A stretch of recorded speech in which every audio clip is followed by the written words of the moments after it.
Well, what is up, and welcome to the Better For It workshops. My name is Tommy. This is Jim Sheldon, and we are super excited to get this thing kicked off. We're in week one of these workshops, and week one of this series at Mission Church. It's 4 weeks long, and we're asking the question, how can we be better for it? Looking back at the last crazy and insane year of our lives, how can we take what's happened, all the pain and the challenge and the struggle and the suffering, and how can we be actually better for it? Better and stronger and more resilient and more faith-filled and all of those things moving forward. So when the next crisis hits, we're ready for it this time. And basically what we're going to do every single week after the Sunday message, we're going to do one of these workshops and talk about an incredibly specific, practical, easy to use, but super effective tool or resource or worksheet that you can use to actually implement this stuff in your everyday life. Like, it'll be super easy and really straightforward. And we're really excited because we can actually take all that ground and in these workshops and like be equipped to live differently because of what's happened to us and use the challenges to become better. Two things I want to let you know. If you haven't watched the message from Sunday yet, you can do that. There's a link in the description below. You can do it before or after you watch the rest of this workshop. It's no big deal. They're connected, but they're not. This isn't a part two. And so you could do that afterward or right now. And then also make sure to register in the link below in the description so that you get access like right away to the handout that we'll be talking about. And you'll get instant access to all of the other workshops as soon as they're available as well. And so, Jim, I wanted to start off with this tool, and it was a killer message from Jodi on better habits that she talked about, just talking about the preventative care, sort of what rhythms that we would have wanted in place before everything was stolen from us, right? All sense of normalcy and everything. Talking about these habits and how there are even some things like keystone habits that we could focus on to make everything about our lives different, sort of create a new foundation. And I know as soon as we talked about this, we're kind of brainstorming ideas. I think for both of us, it was really clear that we had a tool like in the bag that we use a lot as a staff and have talked a lot about in the past called the replenishment cycle. So I will go get your notepad over here, but why don't you introduce us to the replenishment cycle? Yeah, so this tool is super simple, really intuitive, and it's been super helpful for me and for our staff to be able to have this as almost like a map for us, or a compass is probably a better analogy, to help navigate really difficult seasons. And it's super, like I said, super intuitive. So nothing here is going to be like rocket science or anything like that. And this tool comes from a guy by the name of Tom Patterson. He runs the Patterson Center, and this is part of their life plan, like strategic operational life plan thing that they would offer leaders and people in the community. And so that's who we're borrowing this tool from, this resource from. And there's a couple of things that I want to kind of walk us through. But before I do, kind of the heartbeat of this is to equip us with understanding how we are individually replenished. Like, we have things in our life that give us energy or that are life-giving things, activities that we do.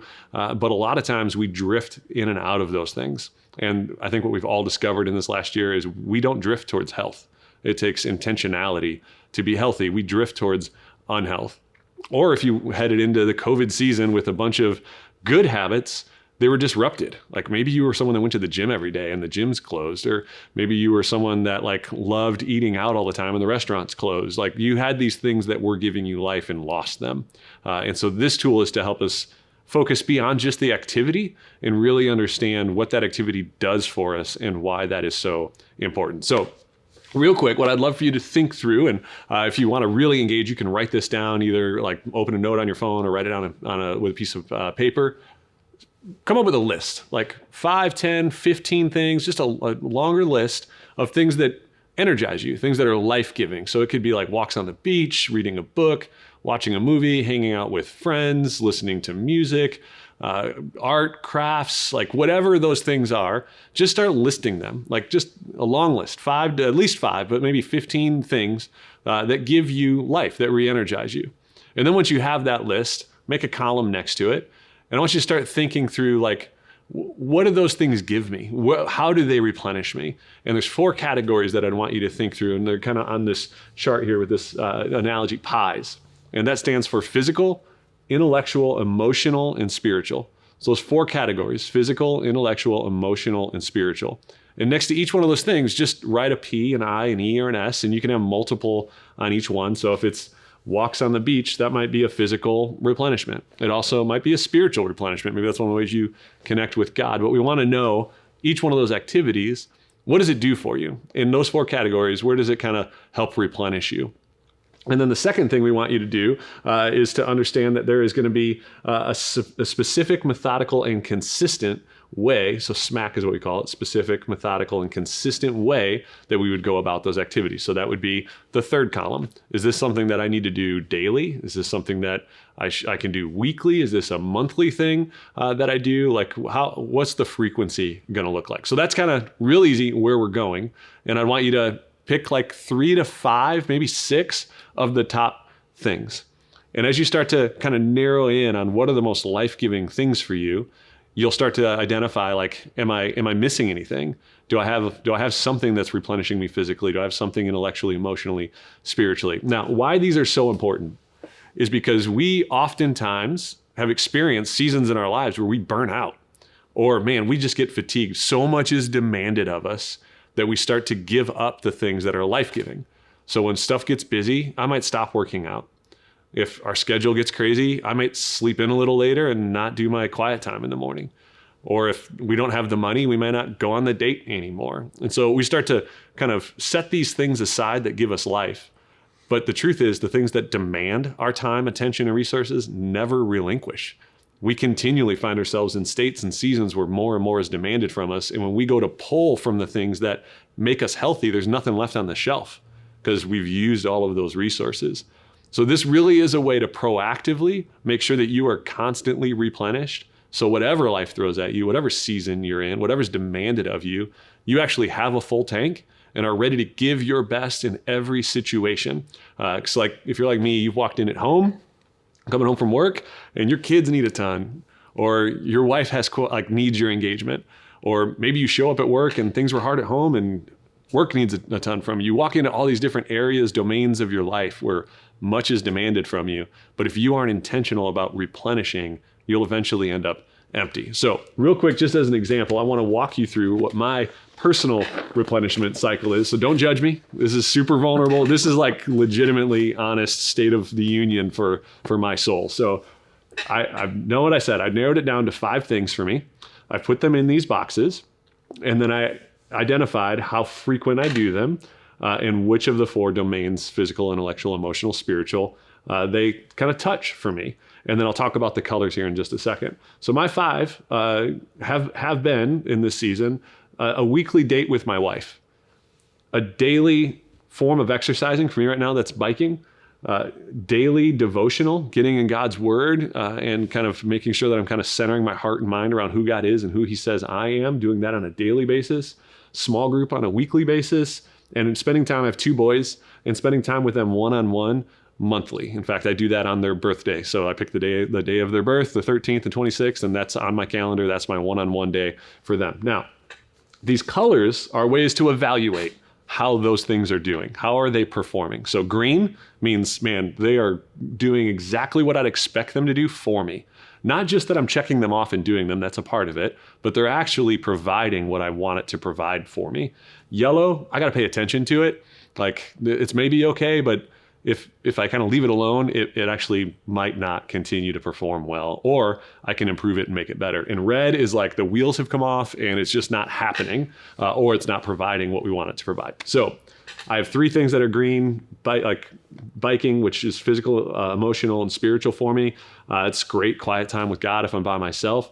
It's good emotional time, and it's great, obviously, physical exercise, devotional, kind of my quiet time, spending time in God's word, obviously spiritual and intellectual, and my small group, again, spiritual, emotional, intellectual. It's a great opportunity to stay challenged in those areas. The 2 things, when I look at this, I'm like, 1, I celebrate like these things are going well. I also need to pay attention up here. This is yellow because, man, it's just hard right now to find things to do one-on-one. Some of the things that we used to do aren't available. They're not open. It's hard to do those activities right now.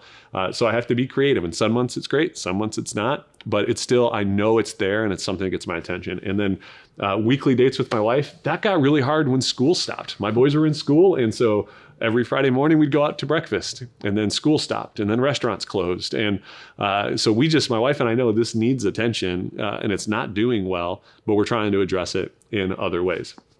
So then I kind of look at overall, real intuitively, I can go kind of overall, I'm about yellow right now. Like I'm doing okay. But to get better, I'd want to move these things to green. So this is, like I said, super intuitive. The thing to like pay attention here is that these can change. Like this is not about these individual activities. It's about what they are providing for me. So about every quarter, we're revisiting, are these still the life-giving activities? Or with COVID, can I even do these activities anymore? And what are they accomplishing for me? So like I said, it's super basic, super intuitive, but incredibly powerful. And I would say, like for me personally, it's what has allowed me in some ways to flourish through COVID. If you've been around Mission for a while, you know I've lost a ton of weight in this season, and that's because I prioritized. I knew as I was looking at this, like physically, I wasn't taking care of myself. I'm going to need to figure that out. And this was one of the ways that I was able to put some structure around that, where I felt the freedom to change things and knew that like it wasn't that I needed to bike every day. It's that I needed to have a physical replenishment because that affects everything else. So Tommy, I know that you've like navigated through this and been part of staff as we walked through it, and you even had your own personal replenishment cycle. So I'm curious how this has kind of played out for you. Yeah, it's changed a bunch for me too, especially in this last season. One of the things that's been most helpful, especially over the course of the last year, is that when I'm on the same page with my wife and I, like I'm not good at identifying my own needs in general. Just ask my wife. I have a lot of trouble identifying those needs and then asking for help, like actually getting them, because I want to serve, right? Like, no, I just don't want to pay attention to what's inside of me. And so if I do the work all at once and just say, this is what it is, it's not how I feel like I might need something or what I think I need today. I don't have to like see what the wind is doing and how I'm feeling and look inward. I just go like, that's what I need. I already decided that. That's been really helpful because then also my wife can look at me and say, they're all red. How do I know? You're not doing them, right? She can look at it and say, you really need this and I want this for you. And if she already knows what's on the list, or if I know what's on her list, I can surprise her and go, hey, I can tell this is red, and I'm going to surprise, like, how do I want to surprise her? Well, I'm going to help her do one of the things, right? It's been really helpful to be able to take care of each other in that way and also have somebody to be holding me accountable to these things, because I'm not going to naturally do them, even if they're on a list somewhere. So having that as a relational thing for us has been really helpful. And that was kind of one of my questions even. You mentioned a bunch of times it's so intuitive, which is good. But when I hear intuitive, I'm like, oh, good. I'll just intuit this later. So why is it so important? I mentioned beforehand, when you register at the link below, you can download this actual thing. We made it all nice for you. You don't have to use a giant Post-it note. That would be probably a little intense for you. But we got it, sheet of paper. You can print it out. You can throw it on your iPad, whatever it is. Why is it so important though, Jim, to have this like print it out somewhere in your house? Why can't I just be intuitive later and go, oh, I'll feel it out as I go? Yeah, that's a great question, because intuitive doesn't mean intentional. So like I said, we don't drift towards health, and we have to be really intentional because like you said, life gets in the way. And so these things start to feel like negotiables, or we don't understand the benefit. So all of a sudden it feels selfish for me to go, I need to make sure I get out on my bike today, or I need to make sure that I go attend my small group this week. But this helps identify, if I don't, then this is the cost. Like I may gain some margin today, 30 minutes here or 45 minutes here by doing that, but there's a cost to that. And the cost is going to be, I'm not going to be replenished emotionally or spiritually or intellectually, and that will affect every area of my life. So I've had to learn, if I want to be a great dad, and my wife knows this too, that I got to make sure that I'm taking care of myself. And the primary two ways that I do that individually are probably like these two. I know that I got to make sure I'm spending time in God's word for me to recenter my heart and mind continually. And I know that I have to do this because that's one of the best ways for me to regulate my emotions and lower my stress. And so it no longer feels selfish when my wife is encouraging me to like, you got to get out on your ride because your kids are going to need a lot from you today. So you better bring your best tonight. And so to do that, come with a full tank. You'll be useless otherwise, right? Like if you don't do these things. And it helps then, like you said, just even support and accountability, whether you're single or married, having someone else in your life that you can share this document with, that you can encourage them and support each other in it and add some accountability. So when you're asking, how's it going? One of the questions you can ask is like, how's your replenishment cycle? It gives some shorthand really quick to go like, yeah, I'm yellow. Why? Well, these things. It really, the activity is intuitive. We know that these are healthy things, but what we don't always know is the actual part of our life that they impact, or that they will negatively be hurt when we withdraw from them. Right. And you really tangibly sit and review this from time to time. How often do you do once that? a quarter. Once a quarter. Once a quarter. Yeah. I mean, like, I don't obsess about it. Like some personalities might, where it's like every week I'm checking this off. It really is just an assessment tool for me to have some kind of a true north of, at my best, at my healthiest, I'm taking care of myself physically, intellectually, emotionally, and spiritually. Right. And the activities can change. Yeah. Well, and it's nice too, once you've put a lot of intentional effort into it, at least some of them do at least become autopilot to go like, I mean, if I told you weren't allowed to ride your bike for 7 days, you'd be like, no, I can't do that. Right. Right. Or I would know. I would know. Good. Like, so we live in a place where, fortunately, that's not an issue. But if I lived in a place where the climate wouldn't allow me to do that, I know I need some other activity that's going to accomplish these things for me. That's pulling a lot of weight. Yeah. So for me, it was surfing for a long time. And it had to stop being surfing because when I had the margin to do it, the waves weren't good or it was too crowded. I was like, this is not energizing to me right now. Yeah. So, but I needed an outlet. Right. Yeah. So. Yeah. Yeah, that's great. Anything else you would, any questions you would walk us through? I would just say do it. Like, so don't overthink it. Like, go back to what I said at the beginning. Long list, 5 to 15 things that give you life. Are they physical, intellectual, emotional, spiritual? And then on what frequency is it feasible for you to do those things? And doing all of those things in that way will allow you to hit balance and health in your life in some really intentional ways. Yeah. I love that too, because it just, the more I actually just start to do it, the more I can test it and go, oh, that didn't work. I'm going to try another one. I'm going to try another one. And it just helps you refine the process and do the grading. The grading is really helpful because it's not just, did I do it? That's never the question. That was really helpful for me to hear. I'm not checking off a box because the box needs to be checked off. I'm only actually rating it green if it's giving me what I need, which is really helpful to change them out. The last thing I would add is like, there are some different ways to think about the box. So as I've looked at this, the last layer I put on it, it's maybe helped me is to go, what do I want? Where do I want to win in my life? I want to be a great husband. I want to be a great dad. I want to be a good friend. I want to follow God, and I want to have a long life. And so these are the things that like will help me accomplish those things. And that gets evaluated probably every year as my kids' stages and seasons change and all of that. So yeah, that's really cool. I actually haven't listened, but when you've talked about this, but I've never overlaid that. Like, these all should equal long-term, who do I want to become is really the big question we're asking, because otherwise, why are we doing it if we're not trying to become more like Jesus? So thank you, Jim, for walking us through this. This has been unbelievably helpful for me. Hope it's really helpful for you as well. Remember, just register down below. It's just a name and an email address, and you'll be able to download this and get working on it. You'll get access to all the other workshops as well as they come out over the course of this series. And then besides that, you could also watch the message if you haven't gotten to it yet from Jodi Hickerson on better habits. That link's in the description below too. So glad you joined us, and make sure to share this with a friend or a spouse or a coworker if they need it, or if they need to know what they're holding you accountable for. Make sure you share that. And otherwise, we'll see you for the next edition of the Better For It workshops.